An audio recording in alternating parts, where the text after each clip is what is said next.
I'm not going to pretend that all of the good things that I saw in Peter Mandelson for 5 decades have suddenly become nugatory. You said in that monologue, we were and are still friends. Would you stand by that now? You'll forgive me if I don't go into this in too much detail, but those of us who have been close to Peter Mandelson for a long time, there's no secret about his attraction to a certain kind of lifestyle.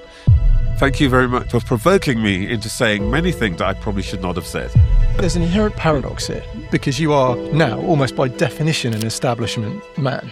And yet, you've continually been unafraid to challenge the establishment orthodoxy on a number of occasions. Quite often, I'm in a minority, often of one of this. I mean, recently you showed more empathy for the people on the Tommy Robinson March in London than I think people on the left in general would normally allow for. This is not a bunch of racists who hate me because of the colour of my skin. I know when I'm in the presence of racists. I wasn't on that particular day. That alone is a hugely provocative stance for the left. I know, left needs to get its head out of its backside. You know, I think when people go about saying, oh, it's never been worse, I know that they have no idea what they're talking about. They're not serious about racism. What they're really interested in is performance. And what are your feelings about the Palestine marches? I think 2 things.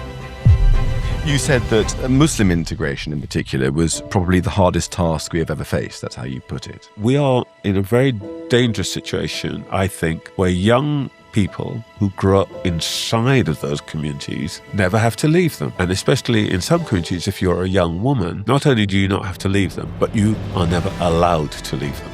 The BBC has forgotten that its job is to tell us what the world is actually like. And I think too many people at the BBC think that their job is to tell the world what they personally think it should be like. And I don't want to hear that. I don't care what they think.